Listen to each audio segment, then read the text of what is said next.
Okay, look, Arsenal have won this game. They've beaten Shakhtar 1-0, but I'd quite like to do the match report and then just move on. It wasn't pretty. It wasn't, like, worrying. Okay, no. Oh, okay, let me rephrase that. It was worrying maybe in the sense that we should have shown more attacking spirit and guile and quality. I mean, it wasn't worrying in the sense that, like, it wasn't like Shakhtar were, like, knocking on our door loads and making it really, really difficult for us and that we were being totally outplayed. I think on the balance of what was an incredibly dull game, we were the rightful winners. But,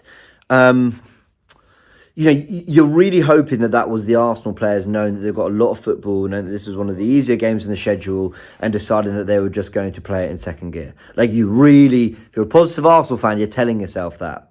If you're more critical, you're saying, look, nothing special against Leicester. I mean, we played good football and deserved the win. But 2-0 up to 2-2 never looks great. Southampton, we made harder work of it than we should. Bournemouth, we lost. Now, this is a fourth game in a row. I mean, I guess there's PSG wedged in between those, which I think is the most impressive performance of the season.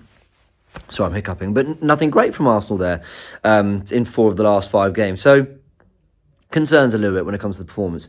Let's go through the match report as I normally would. I mean, the 11 surprised me. I thought there'd be a few more changes. And there's one thing I really want to talk about towards the end of this video, right? But maybe I'll do a video on it. You know what? Let me not tease it. Let me come to the end and tell you what I'm... It's around Zinchenko. But he went with the same back four. I thought Zinchenko might start this game. He then went for Trossard back in the 10 with Mourinho dropped to the bench and Jesus coming out on the right. Which, I'm not going to lie, I think was a little bit of an admission from Arteta that he got it wrong against Bournemouth. And people don't seem to like it when we say Arteta got something wrong. Like, we're all humans. We're all in our jobs every day doing things. And every day you get a lot of things right if you're good at your job, but you still might get things wrong. And I think Arteta got things wrong against Bournemouth. That's okay. I don't know why people get so offended by the idea that we think he might have got something wrong and argue that we're not in a position to say that he didn't get something wrong. But it looks like this was an admission of that by getting Trossard back into the 10.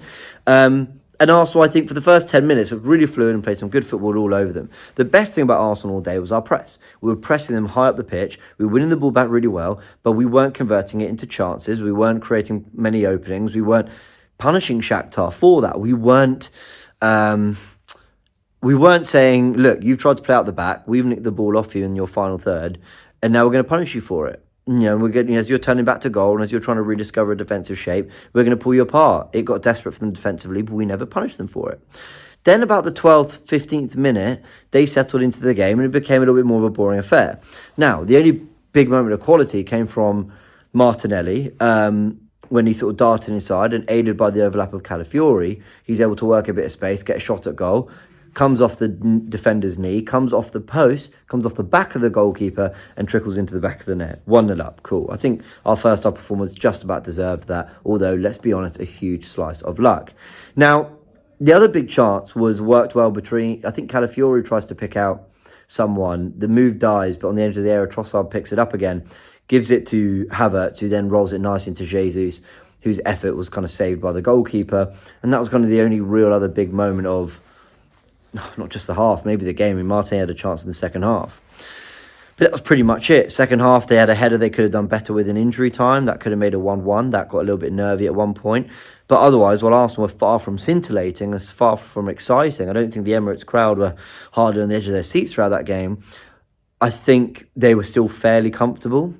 So the other things to talk about around the game are really the general individual performances and also some of the potential worrying positions we're in ahead of Liverpool this weekend. So let's start with some of the performances. Partey, man of the match for me. I thought he was really, really good, especially in the first half in the 6th. I thought he did really well in and out of possession. Well done to him. Had to go to right back and kept things ticking. He was fine there. We hope Ben White's okay. Could be a yellow card and he's not looking quite 100% fit, but yeah, we need him for Sunday. Calafiori then went off with, looked like he sort of twisted his knee or turned his knee badly, his right knee, not the left knee that he injured really badly 4 years ago. So that's some sort of cause for, comfort, I guess. But hopefully he's okay because Timber already is touch and go and Timber and Saka weren't on the bench for this or weren't involved in this game, which we thought they would be, but they weren't. I did a live stream yesterday feeling like Arteta was making it sound like they were going to be back, but no, the game came too soon for them apparently. So, Mourinho then played the whole second half. He did fine, nothing special. He did okay, put one ball into the box that won us a penalty. That penalty was saved because Trossard went down the middle. It was a handball from the Shakhtar Donetsk defender. I think that was the right decision, but the goalkeeper saved it, and Trossard... I don't know why Havertz didn't take that penalty. Havertz is the best penalty taker at the club, I think, let alone sort of just on that pitch. I know with Saka and Odegaard missing, they might have stepped up, but... yeah, I mean, Havertz, for me, should be taking them anyway, but he didn't. Trossard did, and he missed it. Wound a lot of us up on the watch-along, because that could have put the game to bed, and it could have been fairly comfortable, but ultimately became a bit nervy.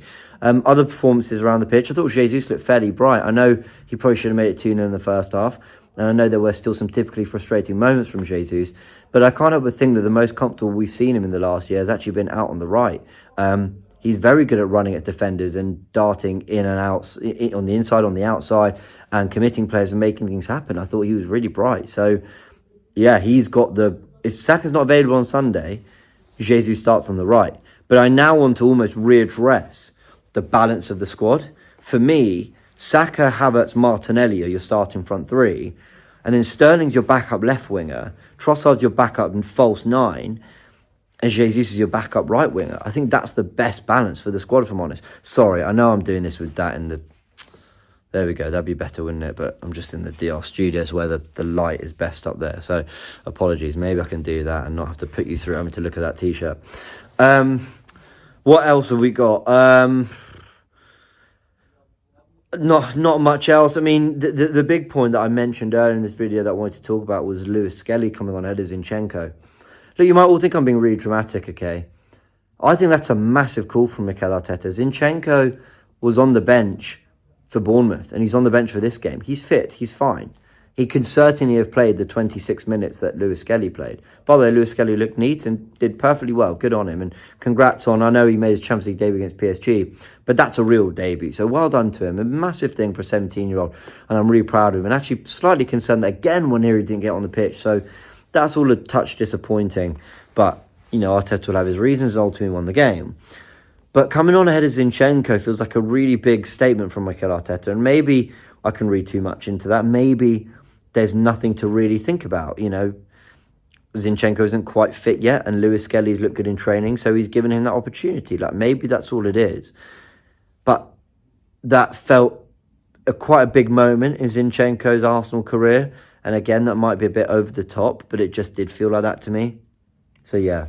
Havertz did okay, nothing special. See, Martinelli got the goal, so, you know, or had the moment that got us the goal, so he played his part. Declan Rice busy as always.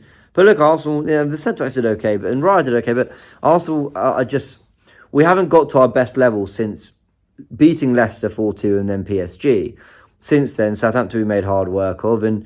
you know, Bournemouth in this game, we've made hard work, and of course we've lost one of those 3 games. So, yeah, some concerns there, but I do believe Arsenal can iron them out against, or can iron these problems out against Liverpool. I really do believe that, and obviously it depends on the fitness of some players, but I really believe that if we can line up 2 of Timber, Calafiori and White... oh no, we need all 3 of them, don't we? Because Saliba's suspended. All right, well, if we can get the 3 of those available, which at the moment is looking touch and go... then I really believe we can hurt Liverpool. I really, really do. Saka, if he can come back, and then it's about what he does in that 10. I'd stick with Trossard because he's a moments player and he's still a very technical, good player, but he's just not at his best. But we hope that he can rediscover a little bit more of what he did against PSG and stuff, because he can sort of flutter in and out of form, Trossard. That's not surprising for him. Yeah, look... sorry this isn't an overly optimistic or happy match report. We won. I'm very happy we won. 3 points, on to the next. But, you know, it was a pretty dull affair. And it was far from inspiring from Arsenal. And I think the potential injury problems are making us feel a little bit more negatively about it than we perhaps want to as well. So you've got to take that all into account. Arsenal weren't great, but we won a game of football. So you always got to enjoy it when you do. Let's just hope we can build on the few things we did do really well in this game. And quickly iron out the things we did badly and be ready for what is going to be a really tough game against Liverpool on Sunday. Anyway, let me know your thoughts in the comment section below. See you in a bit.